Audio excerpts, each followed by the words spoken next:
19 novembre, devant la prison d'État de Californie, près de San Francisco. Le célèbre rappeur Snoop Dogg lance la campagne pour sauver Tuki, pour sauver Stanley Williams. L'exécution est prévue dans 24 jours. Plus de 1000 personnes sont devant les portes de la prison.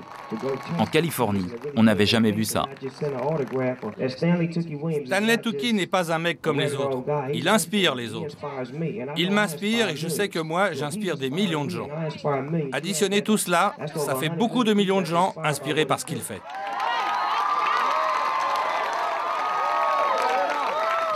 Voilà ce qu'on va faire maintenant. Je veux que vous leviez 2 doigts comme ça, et quand j'aurai compté jusqu'à 3, vous dites « ça va changer ».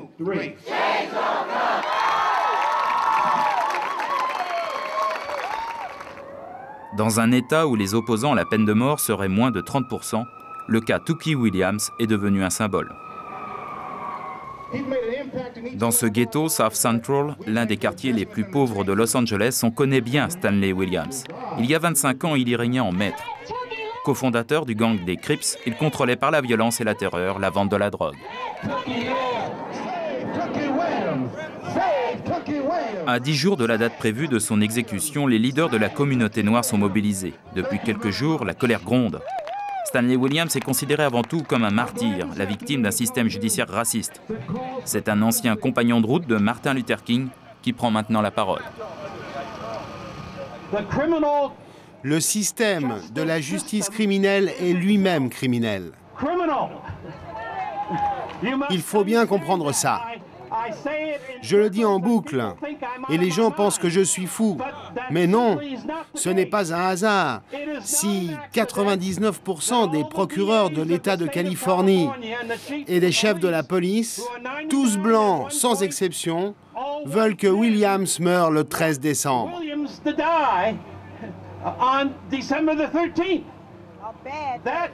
Ce n'est pas forcément parce qu'ils sont mauvais, mais ce sont des hommes qui admettent un système qui est lui-même criminel. Et ils ont une part de responsabilité dans la criminalité du système judiciaire en Californie et aux États-Unis. Ce livre est excellent. Oui, je vais le lire.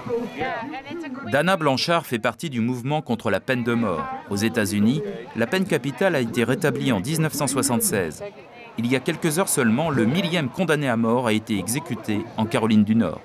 Tuki Williams, le prochain sur la liste, est donc devenu un symbole. L'ancien chef de gang a écrit en prison des livres pour enfants contre la violence et a même été proposé à plusieurs reprises pour le prix Nobel de la paix. Une conversion à la non-violence que le mouvement contre la peine de mort a mise en avant, mais qui déclenche la polémique. Il y a eu une pression réelle sur les médias qui ont vraiment suivi cette affaire. Certains ont essayé de salir Stan dans les médias. Ce sont ceux qui veulent qu'il soit exécuté, comme la police de Los Angeles. Les gardiens de prison ont dit des choses assez moches, comme « oui, il dirige toujours les Crips ». On fait tout ce qu'on peut pour contrecarrer ces attaques et continuer de répéter la vérité sur Stanley. Un condamné à mort peut-il se racheter aux yeux de la société américaine, surtout s'il est noir?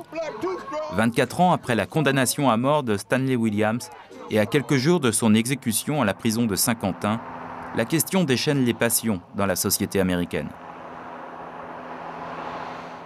Dimanche 4 décembre. Depuis quelques jours, en permanence, des activistes religieux opposés à la peine de mort prient devant les grilles de la prison. La rédemption de Stanley Williams, eux, ils y croient. Et ils espèrent que dans un pays qui revendique haut et fort ses valeurs chrétiennes, l'argument portera.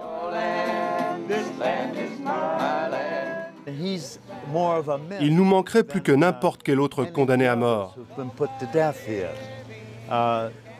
Il a une envergure en termes de médias que les autres n'avaient pas. Mais ça ne fait aucune différence. C'est un être humain qui essaye de refaire sa vie du mieux qu'il le peut. Nous croyons en la bonté potentielle de chaque homme, en sa divinité.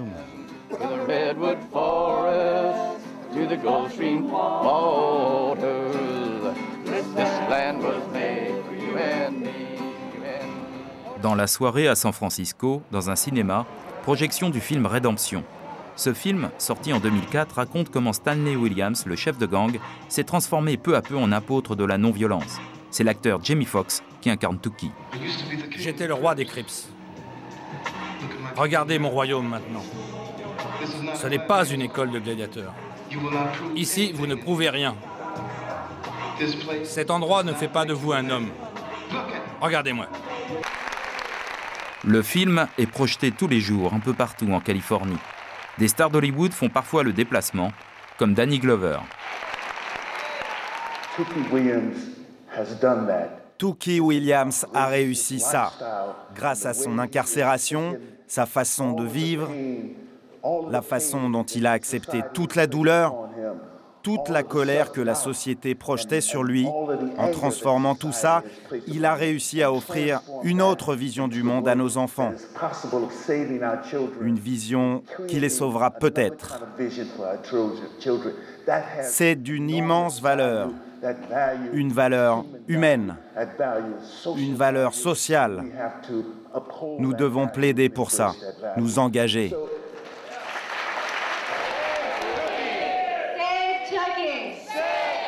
Harry Belafonte, Suzanne Sarandon, l'archevêque Desmond Tutu, prix Nobel de la paix, de nombreuses personnalités demandent que Tookie soit gracié. Barbara Becknell, ancienne journaliste, écrivait un livre sur les Crips lorsqu'elle a rencontré Stanley Williams en prison en 1993. Depuis, ils ont écrit ensemble des livres pour les jeunes contre la violence et aujourd'hui c'est elle qui mène la campagne pour persuader Arnold Schwarzenegger, le gouverneur de Californie, de commuer la peine de mort en peine de prison à vie.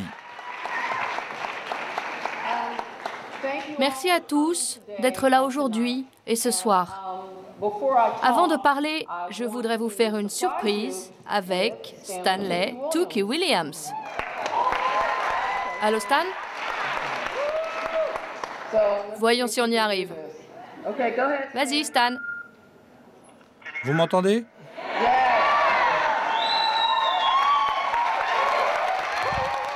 Tu entends ça Stan?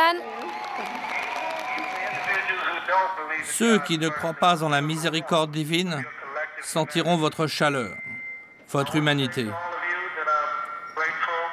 Je veux vous faire part de toute ma gratitude et de tout mon amour. Votre soutien sans faille, votre foi convaincront de votre bonté tous ceux qui ne croient pas en Dieu. Je vous envoie toute ma gratitude et tout mon amour. Tous ensemble, cherchons la paix. Merci.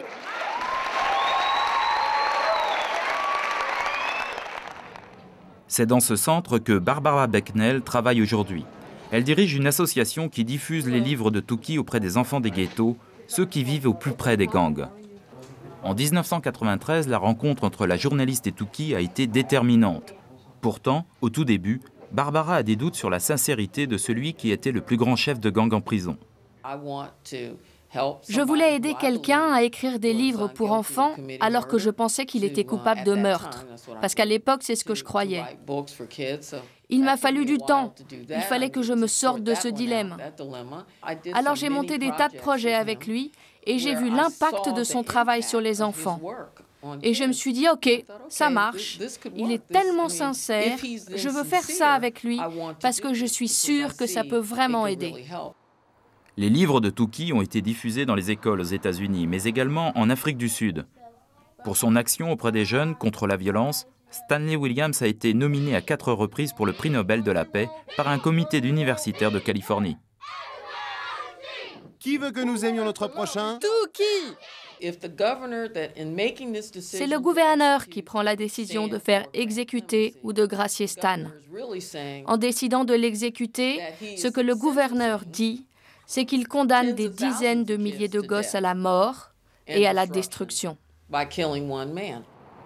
Mardi 6 décembre, dernier préparatif pour les avocats de Stanley Williams. Dans moins de 48 heures, ils seront face au gouverneur pour demander la grâce. Ces jeunes avocats travaillent pour de grands cabinets. Ils ont été mis à disposition gratuitement pour défendre l'un des plus célèbres condamnés à mort des États-Unis. Le temps presse et ils n'arrivent pas à obtenir l'autorisation de filmer en prison une dernière déclaration que veut faire Tookie. Je veux voir si la prison va me rappeler. Mais ils ont dit non, non et non. Ils ont dit « Non, vous ne pouvez pas filmer. Non, vous ne pouvez pas apporter de caméra. Non. » Qu'est-ce qui a pu nous faire croire qu'ils accepteraient? Ils ont déjà dit oui dans le passé. C'est sur un DVD qui sera présenté à Arnold Schwarzenegger que les avocats ont préparé leurs arguments pour le convaincre de gracier Stanley Williams. Pendant ses années de prison, Williams a énormément changé. Il a suivi des cours, il a rejeté toute la violence de son passé et il a promis de travailler pour le futur. Certains gouverneurs ont pris le parti de ne pas accorder de grâce du tout. Certains ont essayé de trouver d'autres voies. Malheureusement, depuis 30 ans, les gouverneurs des États-Unis ont plutôt décidé que si les tribunaux vous avaient déclaré coupable, il n'y avait pas de raison de gracier. C'est vraiment dommage parce que c'est exactement à ce moment-là que la grâce devient importante. En un mot, ce que nous allons dire aux gouverneurs, c'est que Stanley Williams a plus de valeur pour l'État de Californie, vivant que mort. Les avocats ont décidé d'aller à la prison de Saint-Quentin pour rencontrer Stanley Williams. Ils veulent s'assurer que le condamné à mort est d'accord sur tous les arguments qu'ils vont utiliser pour le recours en grâce. Devant la porte de la prison, les activistes religieux continuent leurs actions. Ils ne loupent aucune occasion d'attirer l'attention des médias.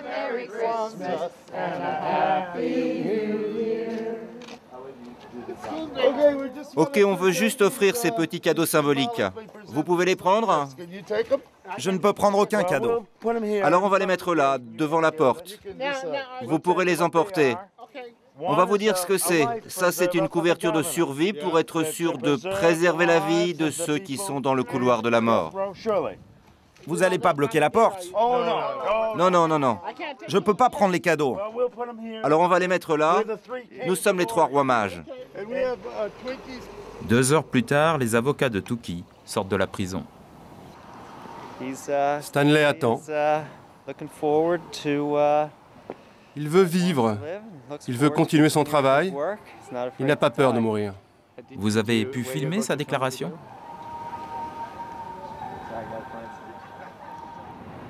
Jeudi 8 décembre, Sacramento, la capitale politique de l'État de Californie.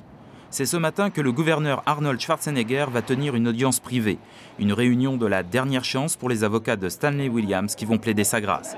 Mais dans le bureau, il y aura aussi les procureurs du comté de Los Angeles qui réclament eux l'exécution. Pour la star d'Hollywood, devenue gouverneur de Californie en 2002, la décision qu'il doit prendre est peut-être l'une des plus difficiles de son mandat. À 1 an des élections, il doit choisir entre son électorat républicain traditionnellement favorable à la peine de mort et les électeurs démocrates plus modérés, devenus la première force politique de Californie. La réunion se déroulera à huis clos et les procureurs comme les avocats auront chacun une demi-heure pour exposer leurs arguments. Ici, tout le monde le sait, Arnold Schwarzenegger ne fera aucune déclaration à l'issue de la réunion. Il se donnera le temps de réfléchir avant d'accorder ou non sa grâce.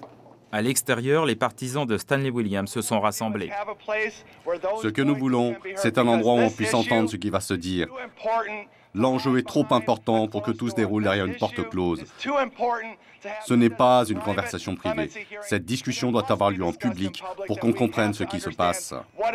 Dana Blanchard est institutrice. Elle utilise chaque jour les livres de Tukey et elle veut témoigner devant le siège du gouverneur. S'il veut vraiment transformer le département des peines en département des peines et réhabilitation, Tukey est l'exemple même de la réhabilitation. Dans les pires conditions du monde, dans le couloir de la mort de Saint-Quentin, cet homme est devenu une voix pour la paix. Et nous ne pouvons pas le priver de cette voix. Pendant l'audience à huis clos, les envoyés spéciaux des télévisions américaines préparent leurs prochaines interventions en direct. Parmi eux, Fox News. Réputée pour ses positions conservatrices, la chaîne a trouvé un témoin à charge contre Stanley Williams. Williams parle de sa propre conception de la rédemption. Il essaye de dire « Je me suis racheté, alors ne me punissez pas ». Ce n'est pas ça, la rédemption. Il a fait un gros paquet de mensonges et il a vendu ça aux médias, à Hollywood. Et c'est ça qu'on entend partout. Mais vous savez quoi? C'est pas ça la rédemption. Vous savez, Laura, la signification latine de repentance, c'est littéralement changer son cœur. On ne peut pas changer son cœur si on ne reconnaît pas ce qu'on a fait de mal, et il nie toujours ce qu'il a fait. Donc vous avez absolument raison. Fox News est sûr de flatter ses téléspectateurs favorables à la peine de mort, et ils sont de loin majoritaires. On voit beaucoup de gens parler. Ils vous présentent une seule version des choses, mais vous n'entendez pas les familles des victimes. Elles sont terrifiées. Elles ont peur des représailles. Leur seul espoir, c'est qu'à un moment, on leur donne une chance de s'exprimer. L'audience privée vient de se terminer. Les avocats de Stanley Williams vont être les premiers à s'exprimer à la conférence de presse. Le plus grand problème, c'est l'éducation des jeunes de ce pays.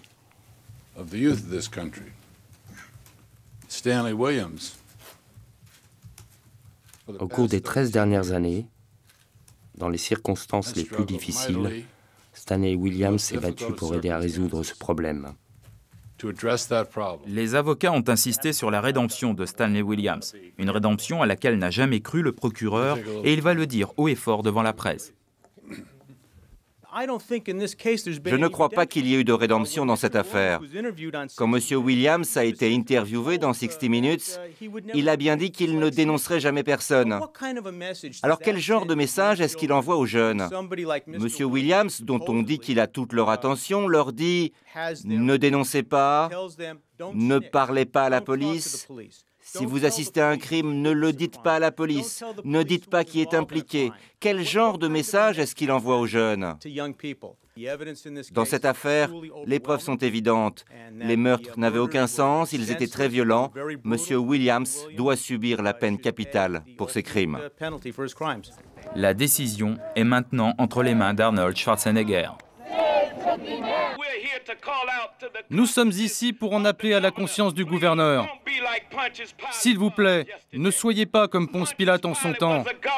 Ponce Pilate était gouverneur et quand le Sanhédrin est venu le voir après avoir accusé Jésus des pires crimes, Ponce Pilate a cédé à la pression de la majorité de son époque. Alors nous demandons au gouverneur, n'écoutez pas les émissions de radio racistes. Laissez Stan Tookie Williams vivre. Un pays qui ne peut être miséricordieux ne mérite aucune miséricorde. Merci et que Dieu bénisse vos âmes. Salam alaikum.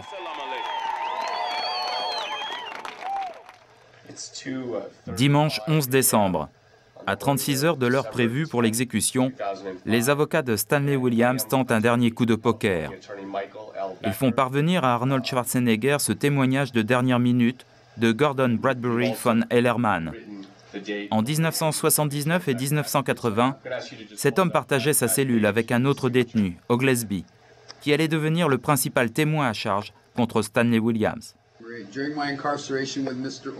Pendant mon incarcération avec M. Oglesby, j'ai vu que des agents du bureau du shérif de Los Angeles ont donné à M. Oglesby des documents concernant plusieurs affaires criminelles. Il y avait des rapports de police faisant partie du dossier d'accusation concernant M. Williams. C'est ce que j'ai pu lire. En parlant avec M. Oglesby, il m'a dit qu'il avait l'intention d'utiliser les informations de ces rapports dans le but de témoigner contre M. Williams et d'autres, afin d'obtenir une réduction de peine ou de faire tomber certaines accusations portées contre lui. Ce témoignage laisse planer un doute, mais la procédure judiciaire est officiellement close. Arnold Schwarzenegger n'en tiendra pas compte. Lundi 12 décembre, 23h50, depuis quelques heures, tout le monde le sait, le gouverneur de Californie a refusé la grâce. John Baez chante pour Tookie. Jesse Jackson, l'un des plus importants leaders noirs des États-Unis, préside cette veillée funèbre. Même en ce triste moment, frappez dans vos mains pour célébrer une vie extraordinaire. Frappez dans vos mains pour Tookie Williams. Frappez dans vos mains. Tookie nous laisse un grand héritage. Il s'est repenti, il a aidé les autres, c'est un bâtisseur. Il nous laisse seuls pour combattre les ténèbres. Pour arrêter la violence sous toutes ses formes, préférons l'espoir au désespoir, la vie à la mort. Que Dieu vous bénisse, je vous aime.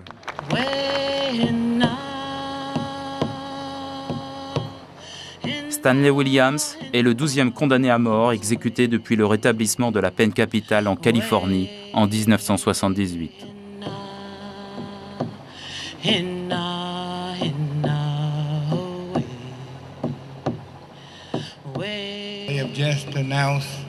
Ils viennent d'annoncer l'exécution de Stan. C'est fini. Ils ont pris la vie d'un homme, mais ils n'ont pas pris son esprit. Nous allons bâtir un monde meilleur. Nous allons bâtir une nation meilleure. Nous allons devenir un peuple meilleur. Et le monde un jour va changer. Stan a commencé, nous allons continuer.